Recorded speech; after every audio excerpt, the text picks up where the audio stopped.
kaikille! Mä oon Tiia ja mä pidän Instagramissa ja YouTubessa tiliä pai_Tiia. Ja tällä videolla mä ajattelin esitellä teille mun kaikki 5 neulomaani kesätoppia. Aiemmin mä oonkin näitä toppeja esitellyt jo yksittäisillä videoilla, missä mä kerron mun lankavalinnasta, topin rakenteesta sekä kerron mun mielipidettä, että mitä mieltä mä olin mun lopputuloksestani. Mutta tällä videolla mä aion stylata nämä topit arkeen ja juhlaan, sekä mä kerron mun käyttökokemusta, että mitä mieltä mä oon ollut topista ja paljon se on päässyt käyttöön, sekä annan arvion asteikolla 0–10, mitä mieltä mä oon lopulta ollut siitä topista. Lähdetään sitten käymään nämä kaikki 5 toppia yksittäin läpi. No niin, mä vetäsin ensimmäisenä päälle tämän mun testineuloman Ronja Hakalehdon suunnitteleman White Sky topin. Tää on itse asiassa mun kesätopeista ainoa väripilkku ja sitten tää on ollutkin aika ihana ja tätä on ollut yllättävän helppo yhdistellä monen vaatteen kanssa. Tää on sopinut hyvin arkeen kuin juhlaan ja tää on päätynyt tosi monta kertaa päälle. Nyt mä yhdistin tämän pitkän farkkuhameen kanssa, mutta tähän sopii siis ihan älyttömän hyvin vaaleiden farkkujen kanssa, mustien housujen kanssa tai jonkun hellehameen kanssa. Tää näyttää siis tosi kivalta ja mä tykkään tästä paljon. No minkä arvosanan mä antaisin tälle White Sky topille? Mä antaisin tälle ehdottomasti täyskympin. Tää on päässyt niin paljon kesän aikana käyttöön sekä tää on sopinut niin monen vaatteen kanssa yhteen, että mä tykkään tästä tosi paljon. Tää on pitänyt todella hyvin muotonsa, tää ei ole mihinkään venynyt tämän parin kuukauden käytön jälkeen ja tähän on tullut ihan vähän hyvin pientä pintanukkaa, mitä ei edes juuri näe. Joten lankakin on ollut tosi hyvä. Sen mä myönnän, että tää on ehkä noista mun kesätopeista kaiken lämpimin, että tää lanka on merino ja sitten puuvillaa, joten tää on vähän lämpimämpi kuin muut, mutta ei ole kyllä haitannut käyttöön helteilläkään. Joten tää on kyllä täyden 10 arvoinen toppi. Kurkataan sitten seuraavaksi, miten mä stylaisin tän juhlaan.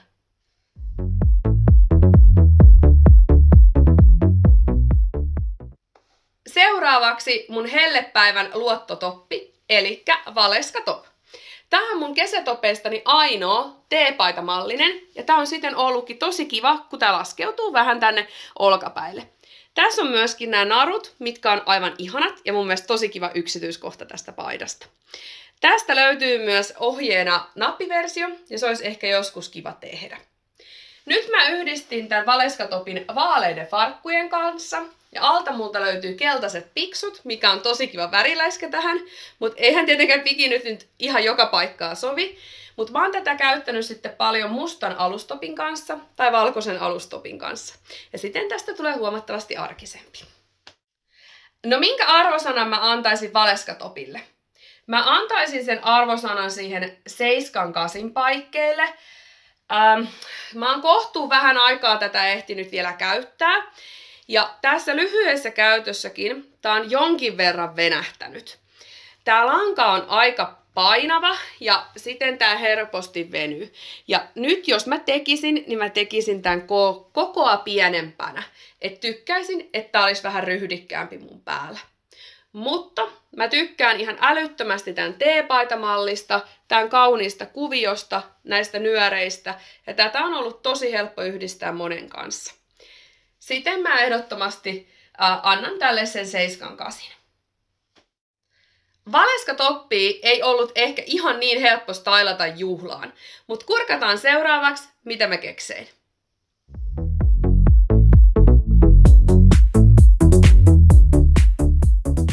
No niin, nyt mulla on päällä Mia neuletoppi, joka on näkynyt ehkä Instagramissa kaikista vähiten mun kesätopeista. Mutta se ei johdu siitä, ettenkö mä ois tätä käyttänyt, vaan siitä, että mustaa neuletoppia on aika vaikea kuvata niin, että siitä tulisi näkyviin tää upea neulos. Mä oon paljon käyttänyt tätä mustaa toppia, ihan perus vähän niin kuin alustoppina monen villatakin kanssa, sekä meneehän tän nyt mahtavasti farkkujen kanssa, vaaleiden farkkujen kanssa. Ja nyt mä laitoin tän näiden leopöksyjen kanssa. Ja mun mielestä tää näyttää aika makeelta. No minkä arvosanan mä antaisin tälle mun Mia Neule-topille? Mä antaisin tälle arvosanan 8. Osittain ehkä siksi, että on päätynyt aika paljon alustopiksi. Joskus päätyy farkkujen ja housujen kanssa näin, mutta tätä on ehkä kuitenkin vähiten käytetty noihin muihin kesätoppeihin verrattuna.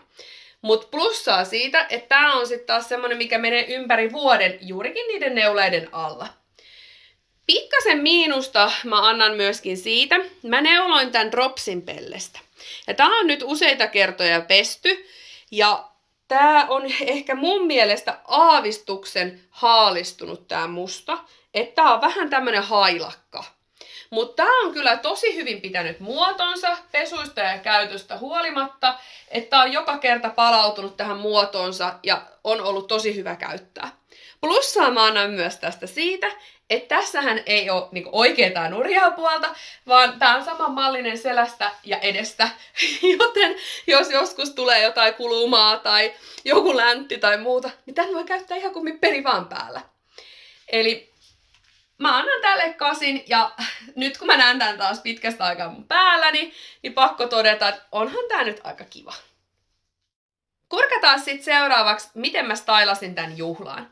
Mä myönnän, että tää oli ehkä kans vähän haastava stylata, mutta kurkataan mitä mä keksin.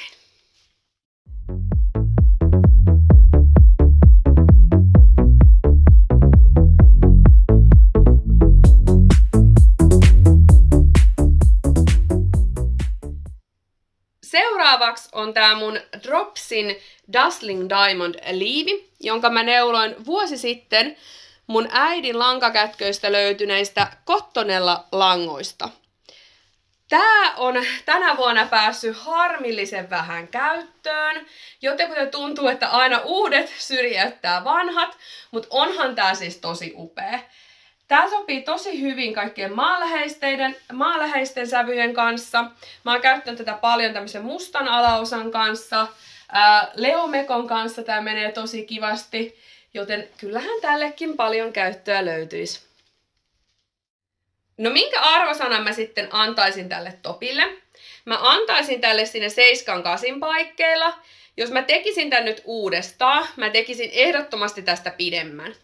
Musta jotenkin tuntuu, että aina joka pesun jälkeen, vaikka mä kuinka pingotin tätä, niin tää aina niinku tuntuu menevän kasaa, että tää lanka jotenkin niinku vetää kasaa. Ja tekisin tästä pidemmän, koska tää on aika matala malli. Ja tää oli aika haastava ohje silloin, kun mä tätä neuloin. Mut onhan tää kuvio nyt aivan upea. Ja musta jotenkin tässä topissa oli parasta se, että mä pääsin käyttämään niitä vanhoja lankoja pois. Ja ne sopii jotenkin ihan täydellisesti tähän malliin. Ja löysin tähän upeat napitkin. Jep, kurkataan sit seuraavaksi, miltä tää toppi näyttää juhlaan puettuna.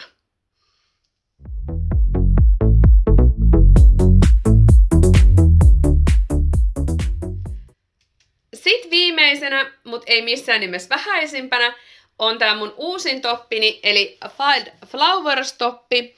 Tää ei ole vielä kovin montaa kertaa näkynyt mun Instagramissani, koska tää on tosiaan juuri hiljattain valmistunut. Ja siten mä en osaa tästä vielä ihan hirveän pitkää käyttökokemusta sanoa, että miten tää käyttäytyy sitten käytössä. Mutta tämänhetkinen fiilis on, että tää on siis aivan upea. Siis tää kuvio on kertakaikkisen kaunis ja mä oon tosi tyytyväinen, että mä tein tän mustassa värissä. Koska toi pitsikuvio tulee tosi kivasti näkyviin ja tää sopii siis tosi monen vaatteen kanssa. Ja mä siis alun perin ajattelin, että olisi helppo yhdistää moneen juhlahetkeen. Että olisi vähän semmoinen juhla- ja biletoppi. Ja siltä tää kyllä vaikuttaa. Nyt mä yritin tän stylata vähän tälle arkisemmin, vaaleiden farkkujen kanssa ja släpäreiden kanssa, mutta tää kyllä sopii tosi monen kanssa. No minkä arvosanan mä antaisin tälle topille? Se olisi ehdottomasti täys 10. Tosiaan pitkää käyttökokemusta mulla ei ole tästä, en osaa sanoa miten käyttäytyy sitten kuukausien päästä lanka ja pysyykö muoto, mutta tällä hetkellä siis tää on aivan ihana ja mun oli tosi helppo ajatella, että minkä eri vaatteiden kanssa mä voisin yhdistää tätä, joten tällä perusteella mä annan tälle täyden 10. Sitten kurkataan, miten mä stylasin tän juhlaan.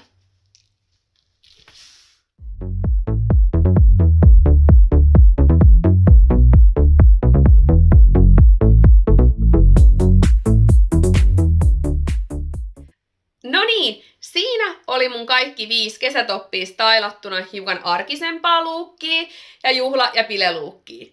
Mä yritin saada kaikkiin eri alaosat. Monihan niistä sopisi yhteen jonkun samankin alaosan kanssa, mikä videolla vilahti.